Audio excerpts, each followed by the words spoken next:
this tour here is all about education, so ask as many questions as you want. My tour is all focused about maturation and wood, how important the wood is when it comes to bourbon. Wood makes the bourbon. So we're gonna go back there. There's 3 tables. There's different clean glasses there. If you don't have water, there's a cooler on the left side as we walk in. Grab your water, grab your beer if you hydrate with beer. One last thing, I don't know if Paul mentioned, but if you like the product, if you want to bottle it, you can thieve it straight from the barrel. So you got the stickers, you thieve it from the barrel, you put the sticker in the bottle, that is your BBR5 Old Louisville bottle. And don't worry, don't ask about the price, it's already included. Hey. So pick something. Yeah, pick something. Good ball. Can I get 2 stickers?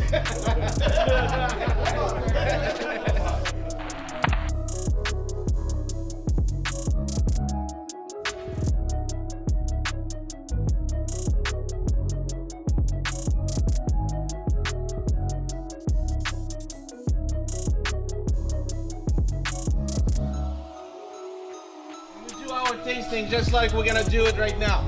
So traditional way of storing barrels, rig system. These things are done for a reason. For hundreds of years, barrels are stored that way. It doesn't matter if they're wine, rum, whiskey, bourbon in our case, for 2 reasons. One is the airflow circulation. Not a lot of people talk about airflow circulation. It's probably the most important thing when it comes to maturation. If you don't have air, if you don't have oxygen, nothing happens inside that barrel. But if you look at the rig system, the barrels are stored side by side. They're oval in shape, so that you have gap between them. You allow the airflow circulation properly between those tiers. If you don't have that nice airflow circulation, your maturation is lacking something, which is oxygen. We're gonna talk a lot more about that as we tasting, so we can learn how important that oxygen is. These barrels breathe just like we do. So it's very, very important to have that airflow circulation.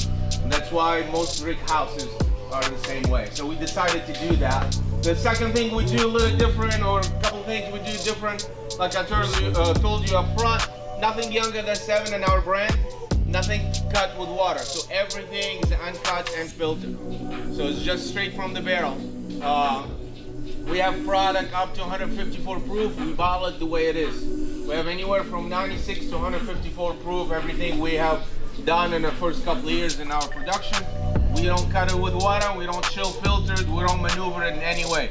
We just leave the whiskey alone. The philosophy is we spent 7-8 years developing these flavors inside the barrel, mellowing down the whiskey, making sure that's developed nicely so we don't dilute it. Everybody has access to water, right? You can add water, you can add ice, you can do whatever you want with it. We're gonna taste 3 different pairs of bourbon or barrels. We're gonna start with wheated bourbon.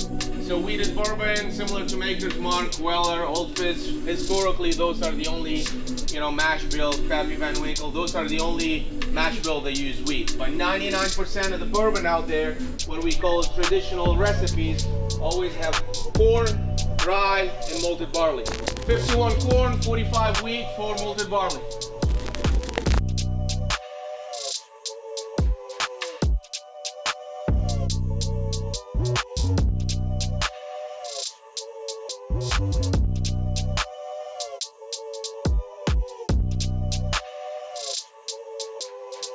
What we're doing is white oak is very high in vanillin, so there's a lot of sugar molecules, vanillins. When you set it on fire, you start breaking down the lignin of the oak and you caramelizing the sugar molecules.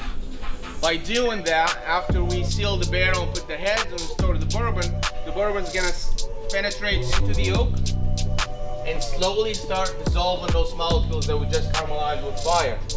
Once we do that, typically 6 to 12 months, you achieve everything or extract everything out of the barrel within 12 months. After that, you sit there for a good 6-7 years, allowing that whiskey to bond to these new molecules. And that bonding or the chemical reaction does not happen unless you have air. That's why we store bourbon in oak barrels that breathe. You don't store it in stainless steel or glass because nothing happens there.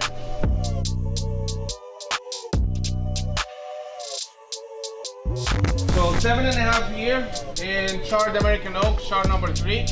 Was distilled April 2017, so 7.5 years. 51 corn, 45 wheat, 4 barley. So it's very high wheat bourbon. Okay. Second one, everything's identical except 7 months ago we moved it to toasted French oak. The char has nothing to do with the color. The char is literally a charcoal. So if you run dirty water through charcoal, it comes out clear and clean. So what actually was making the whiskey brown is the oxidation of sugar molecules. As the oxygen comes in, it bonds to that sugar molecules, it turns it brown. Just like you cut in that piece of fruit and leave it overnight, it will turn brown. That's what's happening inside the barrel. So if you caramelize more molecules through a toasting process, you gain darker color. Like if you go to a cognac region, they never char their barrels, and the spirit is brown. So they only toast their barrels. So really the oxidation is what makes that liquid brown, not the charring. Now to more traditional bourbons. So traditional bourbons always have rye in them. This recipe is 60 corn, 36 rye, 4 barley. What we're gonna do is we're gonna try it at 7 year, 11 months. These barrels are turning 8 next month. But we're also gonna try double oak, the same age. We're gonna see how the double oak affects the flavor, how viscous the whiskey becomes after double oaking it. And it's been double oaked for 10 months now, so I had plenty of time, went through a good summer season, so I had plenty of time to go into the barrel, extract those flavors, and then now we're allowing it to bond, so you're gonna see completely different bourbon after 10 months.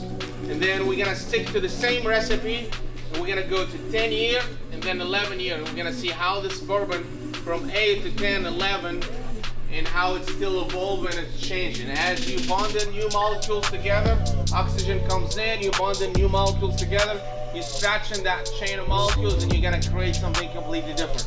You go from bacon spices to dark fruit, molasses to red fruit, and every stage of that aging process, the whiskey is evolving, it's changing.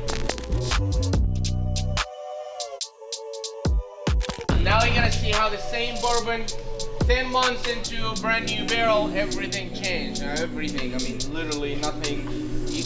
You can't tell it's the same mash bill. Distilled by the same company. So, corn is double oaked, 60 corn, 36 rye.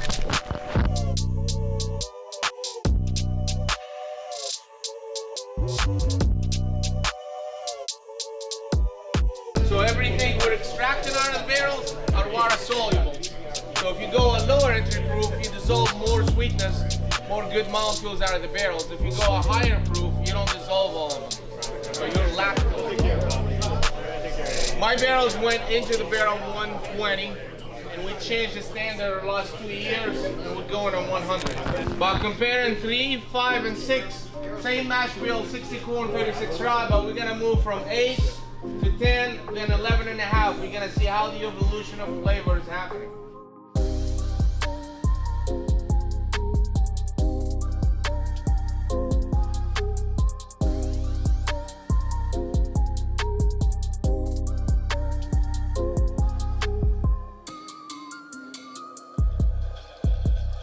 We're going to 11 and a half years. This was distilled May of 2013.